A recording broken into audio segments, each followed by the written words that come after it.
Gear चल रहा है, सब नॉर्मल, और अचानक से टीथ टूट जाए, मशीन जाम, प्रोडक्शन रुक गया और हजारों का नुकसान हो। आखिर ये गियर टीथ टूटते ही क्यों है? सवाल यही आता है और लोग कमेंट करके पूछते हैं। रियल रीजन जो है वो आज हम समझेंगे इंजीनियरिंग स्टाइल। गियर का जो दांत है वो टूटना मेटल की वीकनेस नहीं होती, ये होती है wrong design plus wrong material plus wrong load का रिजल्ट। अब इनके मेन रीजन जो है समझने जरूरी। सबसे पहला रीजन ओवरलोड। डिजाइन लोड से ज्यादा अगर टॉर्क देने पर टीथ जो है टूटेगा ही, क्योंकि उसके ऊपर स्ट्रेस इंक्रीज हो जाता है, क्रैक डेवलप होकर वो टूट जाता है। दूसरा रीजन है wear and abrasion, poor lubrication, या फिर कंटामिनेटेड ऑयल आप यूज कर रहे हो टीथ सरफेस को, जो कि बार बार जो है रगड़ रहा है, जिसकी वजह से उसको वीक कर दे और पिटिंग फॉर्म होती है, तो धीरे धीरे जो है टीथ जो है फेलियर की ओर चला जाता है। तीसरा सबसे ज्यादा important reason fatigue failure. Repeated cycle load से मेटल माइक्रोस्कोपिक लेवल पर जो है क्रैक बना लेता और सडनली ब्रेक हो जाता। चौथा रीजन वो समझ लो कि भाई पुअर हीट ट्रीटमेंट किया है, और अगर हार्डनिंग जो है आपने गलत कर तो टूल सरफेस जो है हार्ड हो जाएगा, कोर सॉफ्ट बैलेंस नहीं हो तो टूथ एज जो है चिप हो जाएगा और ब्रिटल फ्रैक्चर आ सकता है। पांचवा रीजन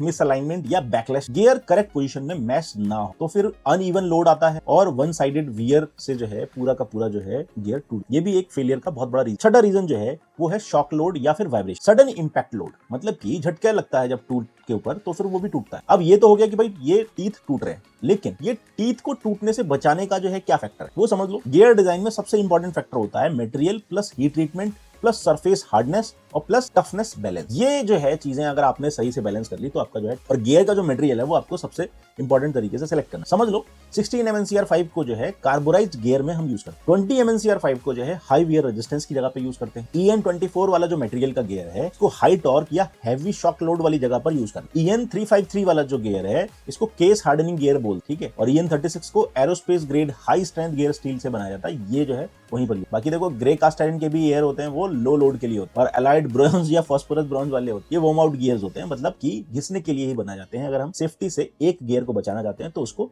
दूसरे गियर को हम कमजोर बनाते हैं ताकि उसको हम रिप्लेस कर सकें। ये मशीन बनाने की टेक्निक में हम यूज करते हैं, ठीक है। बाकी देखो एक चीज मैं आपको बताता हूँ, हीट ट्रीटमेंट के लिए आपको समझना पड़ेगा हाई स्ट्रेंथ और लॉन्ग लाइफ के लिए carburising plus quenching plus tempering, ये जो है बेस्ट कॉम्बिनेशन होता है, इससे जो है टूल की लाइफ बढ़ती है। और एक चीज आप याद रखो कि सरफेस की जो हार्डनेस है आइडियली जो है 58 से 62 HRC होनी चाहिए, और कोर जो टफनेस है वो मेंटेन होनी चाहिए, मतलब कि 32 से 34 HRC तक जो है आप उसकी कोर पे रख सकते हो, ताकि जो है वो इंपैक्ट लोड को एब्जॉर्ब कर सके, टूटे ना, ठीक है। तो ये चीज तो ये याद रखो कि भाई गियर फेलियर जो है मेटल की गलती नहीं बल्कि इंजीनियरिंग सिलेक्शन की गलती भी हो सकती है, आप उसमें भी करेक्शन ले सकते हो। Correct material, correct heat treatment और लुब्रिकेशन की गारंटी जो है आपके ऊपर जो है बनाती है सही गियर। बाकी देखो इंजीनियरिंग है, इंजीनियरिंग में तुक्का नहीं चलता मेरे भाई, हर चीज स्ट्रेटेजिकली आपको समझनी पड़ेगी। सबसे बड़ी चीज जो है मेटलर्जी होती है, अगर आपकी मेटलर्जी सही है तो आप जो है सही तरीके का प्रोडक्ट बना सकते हो, डिलीवर कर सकते हो, और कस्टमर के बीच में जो है अपनी रिलायबिलिटी और ट्रस्ट डेवलप कर सकते हो। बाकी मेरा नाम है विपिन यादव और आप देख रहे हैं सिग्नल यूथ इंजीनियर्स अकेडमी।